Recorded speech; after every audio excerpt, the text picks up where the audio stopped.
Bonjour tout le monde, aujourd'hui je vous propose une vidéo un peu spéciale. Comme vous avez pu le voir dans le titre, l'un d'entre vous pourra repartir avec ce vélo électrique pliant.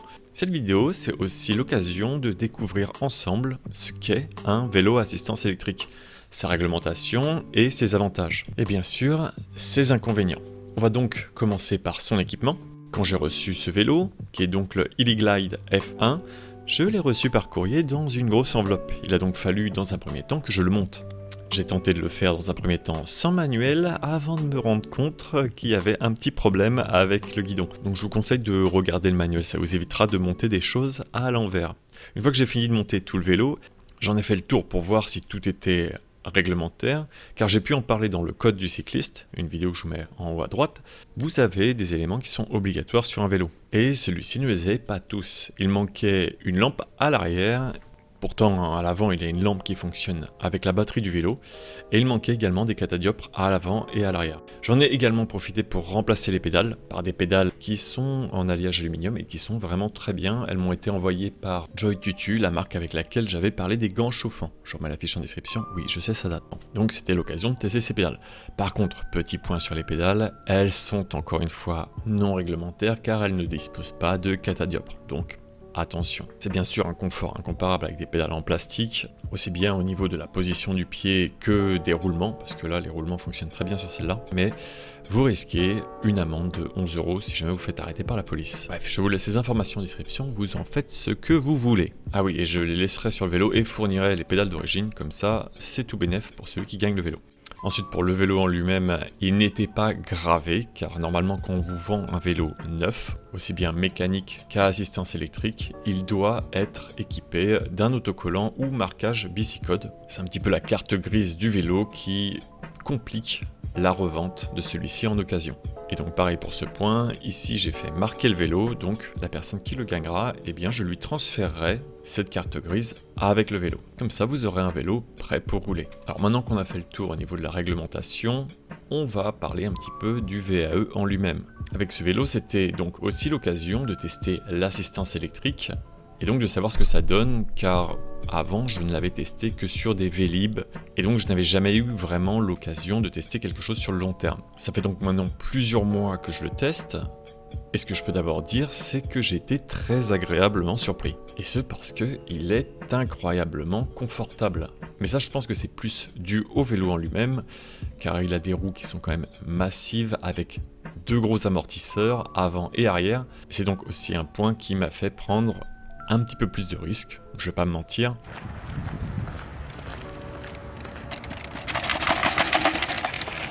Car les pavés, les marches, les descentes, les espaces boueux et forêts, eh bien c'est quelque chose qui ne lui fait absolument pas peur, ce vélo. Et je pense qu'il est même, entre guillemets, designé pour ça, parce que voilà, j'ai pu faire le tour de la petite ceinture avec, dans de la grosse pavasse assez incroyable, et il tient vraiment bien, c'était juste hallucinant. Donc avec ce vélo, je vous recommanderais quand même d'utiliser un casque. Et ça tombe bien car je vais bientôt sortir un sujet spécial là-dessus où vous pourrez gagner un casque. Le Cyclo qui m'a été fourni par eux et où je parlerai aussi du casque Override. Mais quand je me permets de vous rappeler l'utilité d'un casque, ce n'est pas le vélo lui-même qui est dangereux, ce n'est pas non plus le fait de pratiquer du vélo qui est dangereux, mais c'est bien les conditions et l'environnement dans lesquels vous le faites, et la manière dont vous le faites, qui le rend dangereux. Si votre pratique est responsable et votre itinéraire sécurisé, le casque n'est absolument pas indispensable pour circuler. Bref, c'était juste un point pour vous rappeler que pour effectuer ce genre de petite cascade de temps en temps, eh bien, avoir un casque et un équipement, c'est indispensable. Ensuite, un petit point au niveau de la transpiration, car j'entends souvent, oui mais le vélo ça fait transpirer. Et bien avec celui-là, c'est quand même zéro effort et donc zéro transpiration, car finalement vous ne faites quasiment aucun effort, l'assistance au pédage s'active très rapidement, pas vraiment le temps de forcer dessus. Par contre effectivement, passer 25 km/h, eh bien il va falloir pousser si vous souhaitez avancer plus vite. Alors c'est quelque chose que je faisais dans un premier temps quand j'ai testé le vélo et surtout que j'avais les réflexes de mon vélo de route, mais après avoir tenté plusieurs fois de le pousser à plus de 40 km/h, on commence à mouliner dans le vide, c'est quand même assez désagréable, donc gardez en tête que ce vélo c'est pas pour aller vite. D'ailleurs il y a quelqu'un qui m'a posé la question. L'électrique? Yes. Là ça va vite. c'est limité à 25. C'est cool de brider. Non, Non. c'est illégal. Waouh! Tu m'as pourri mon groove! Tout est fait en fait pour que vous ne dépassiez pas les 30 km/h au final. Et c'est pas si gênant que ça en fait pour ce type de vélo. Bon, maintenant on va faire un petit point sur la batterie. Et donc pour moi, un des gros points noirs des vélos électriques. Car ici, bon, la batterie indique 80 km que l'on peut faire sans recharge. Dans la réalité, je suis plus sur les 40 km. Après, effectivement, ça dépend sûrement de votre utilisation parce que moi, j'utilisais l'assistance électrique au maximum. Autre point noir au niveau de la batterie, eh bien, c'est entre guillemets l'obsolescence programmée.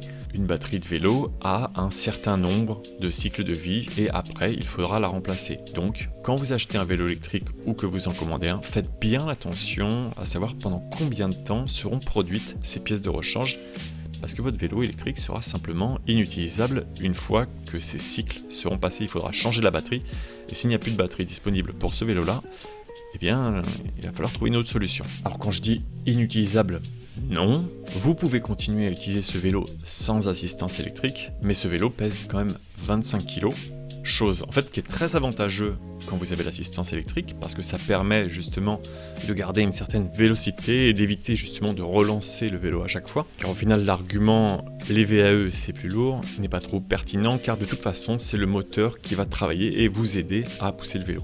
En parlant d'assistance, il y a aussi une réglementation autour des vélos à assistance électrique. Ils doivent être entre guillemets bridés à 25 km/h. Quand je dis bridés, c'est que l'assistance électrique s'arrête à 25 km/h. Vous pouvez complètement pédaler au-dessus de 25 km/h. D'ailleurs, on le voit dans cet exemple, j'arrive à le monter à plus de 40 km/h.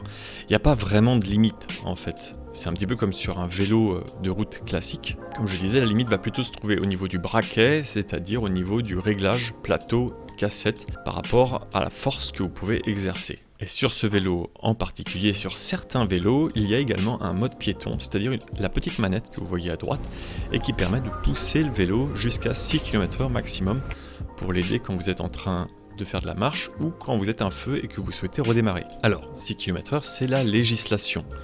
Sur ce vélo-là, il y a un petit problème car la manette peut monter à la valeur des positions d'assistance. Sur ce vélo, vous avez 5 positions d'assistance qui sont respectivement à 9, 13 km/h, 16 km/h, 19 km/h et 23 km/h. Alors c'est des vitesses que j'ai mesurées avec un GPS, c'est pas exactement des vitesses compteurs. Généralement, il y a moins 10% sur la vitesse compteur, ce qui correspond effectivement 23 plus 10% à 25 km/h. Et pour moi, cette assistance au démarrage est un gros atout, surtout pour les novices, car quand on démarre, c'est le moment où on a le moins d'équilibre. Là, avec cette assistance, c'est vraiment très bien. Je peux garder un pied à terre, donner un petit coup d'accélérateur et c'est parti.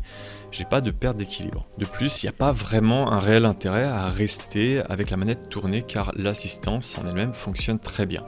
Mais bon, l'avantage c'est que vous avez aussi la possibilité de démonter la pièce car quand le vélo est livré, la manette n'était pas montée, c'est moi qui l'ai montée par la suite, ils la fournissent avec le vélo. Mais gardez juste cet élément en tête, l'assistance manette, c'est-à-dire sans pédaler, ne doit monter qu'à 6 km/h maximum. Là, ça serait ok si vous n'utilisez le vélo qu'en position 1 pour l'accélération, puis après vous changez jusqu'à la position 5, en utilisant cette fois l'assistance au pédalage. Bon, maintenant qu'on a fait un tour sur les fonctionnalités du vélo, passons maintenant à la qualité des pièces et ça va aussi permettre de vous aider à choisir un bon VAE. Pour vérifier les pièces, j'ai montré ce vélo à un mécano qui s'appelle Maël Valentin.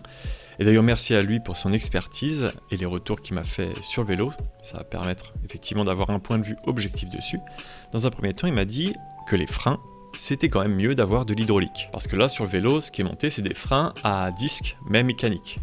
La grosse différence, c'est en fait le réglage qui est beaucoup plus précis sur du hydraulique que sur du mécanique. Ça permet aussi d'éviter qu'il se bloque ou qu'il y ait quelques désagréments, ce que j'ai pu avoir avec le vélo. Il a fallu que je les re-règle, les freins, pour que tout fonctionne parfaitement avec du mécanique. Ensuite, il y a la qualité du dérailleur. Ici, sur ce vélo, ils ont choisi une entrée de gamme qui est normalement dédié aux VTT qui sont mécaniques et pas des VTT à assistance électrique.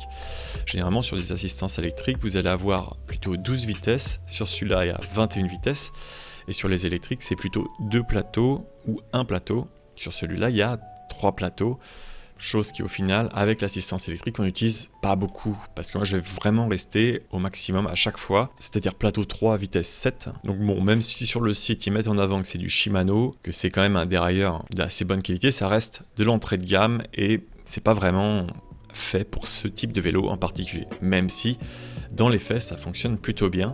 Parce que justement, l'assistance électrique n'est pas sur le pédalier, mais elle est sur la roue arrière.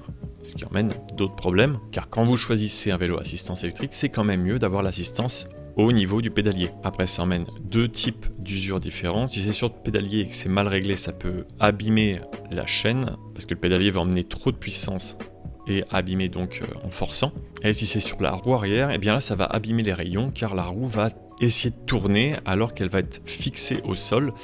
Et donc ça peut dérégler vos rayons et abîmer et voiler la roue arrière. Néanmoins, avec ce système d'assistance sur la roue, vous n'avez pas de problème au niveau des changements des vitesses, car la roue arrière va se mettre en roue libre si elle va plus vite au final que votre pédalier. Enfin, et ça c'est plutôt bien fait, l'assistance s'arrête automatiquement dès que vous commencez à freiner ou toucher un petit peu au frein. Et ce, même si vous êtes en train de pédaler en même temps ou si vous êtes en train de tirer sur la manette, il n'y a plus d'assistance électrique dès que vous freinez. Et donc ça se comporte un petit peu au final comme sur une voiture, car comme pour un démarrage en pente, vous devez appuyer sur la pédale pour éviter que le vélo recule, vous ne pouvez pas vraiment vous servir des freins, parce que si vous accélérez pendant que vous maintenez les freins, eh bien le vélo va simplement pas avancer ou caler si c'était une voiture. Donc voilà, il y a ce point à garder en tête au niveau des freins. Enfin attention, parce qu'avec les vélos électriques, ils ne sont pas forcément pris en charge dans tous les magasins. Par exemple, Decathlon va refuser de s'occuper des vélos électriques qu'ils n'ont pas vendus aussi bien neufs qu'aux d'occasion. Donc passez un petit coup de fil à votre vélociste avant de savoir s'il va s'occuper de votre vélo ou non.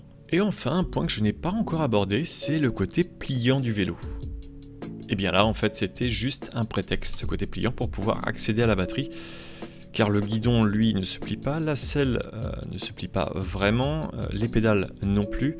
Ça reste quand même assez volumineux, c'est dur de le transporter, il n'y a pas de poignée non plus pour le lever. Bref, il est pliant, mais ça n'a pas trop d'intérêt. Si ça vous intéresse de voir des vélos pliants, il y a Decathlon justement, à ce propos, qui fait exactement le même type de modèle, avec quasiment les mêmes caractéristiques, sauf que le système de pliage est mieux fait, qu'il a des roues plus petites et pas d'amortisseur. C'est pas exactement pour la même chose. Il y en a un, c'est un SUV, et l'autre, c'est vraiment un vélo de ville. Bon, et bien maintenant qu'on a effectué tous les tests et parlé un petit peu de toutes les caractéristiques du vélo, qu'est-ce que j'en pense ? Alors pour revenir un petit peu là-dessus, l'entreprise m'avait contacté en fin juillet, je vous avais demandé et on a fini par choisir le vélo pliant parce qu'en plus il y avait cette petite fonctionnalité pliant qui avait l'air pas mal, mais pas vraiment utile comme vous avez pu le constater. Ce test que j'ai fait n'est donc pas sponsorisé, la marque m'a juste envoyé le vélo et m'a proposé effectivement de faire une vidéo autour. Et d'ailleurs je tiens à remercier Illiglide qui a été transparent et m'a laissé réaliser ce sujet en carte blanche dessus. Et en résumé donc, eh bien je suis agréablement surpris de ce vélo, malgré l'avoir vraiment maltraité pendant plus de 500 km dans tous les types de terrains, et l'avoir fait sauter des trottoirs, l'avoir fait sauter des rebords, l'avoir fait dévaler des marches, aller dans les forêts, eh bien je n'ai rencontré aucun problème, aussi bien au niveau crevaison qu'au niveau matériel. Le seul petit défaut que j'ai eu, c'est le cache-chaîne qui lui a sauté suite à plusieurs déraillements. J'ai dû dérailler 3 fois sur les 500 km. Et ce qui est très chiant avec ce cache-chaîne, c'est qu'il était tenu par des vis et que la chaîne s'est retrouvée coincée entre le cache-chaîne et le plateau. Rien de bien grave, j'ai finalement réparé la pièce. Donc il n'y a que ça effectivement qui a posé un petit problème, donc il ne faut pas forcer comme un bourrin sur ce plateau parce que ça risque de dérailler. Mais de toute manière, c'est un vélo à assistance électrique et donc normalement vous n'avez pas besoin de forcer pour le faire démarrer. Maintenant que j'ai ma petite manette pour le faire démarrer, eh bien je ne rencontre plus ce type de problème. Alors maintenant arrive la question, pourquoi faire gagner ce vélo ? Eh bien c'est parce que ce vélo ne correspond pas, comme vous avez pu le voir dans la vidéo, à un besoin réel que j'ai. Et il est également un peu trop grand pour ma compagne au niveau de la position du guidon. Il y a également le côté pliant qui ne m'a pas convaincu. Donc voilà, c'est pour toutes ces raisons que je vais m'en séparer. J'aurais pu également choisir de le vendre, mais je me suis dit que ça serait encore plus cool de faire plaisir à l'un de vous et de vous le faire gagner. Vous retrouverez le règlement en PDF dans la description de la vidéo. Pour la livraison du vélo, eh bien, ça sera à la charge de la personne qui a gagné le vélo, il devra payer les frais d'envoi ou bien venir le chercher en personne, ou s'il n'est pas pressé, attendre que j'aille dans sa ville avec le vélo, ou encore s'il souhaite une livraison dans Paris intramuros, eh bien c'est moi qui viendrai en personne livrer le vélo. Je compte sur vous pour faire péter les compteurs. Je vous dis à bientôt pour de nouvelles vidéos et bonne route.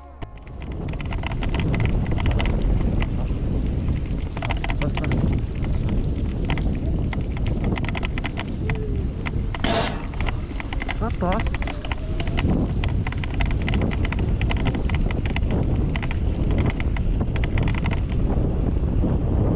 Alors,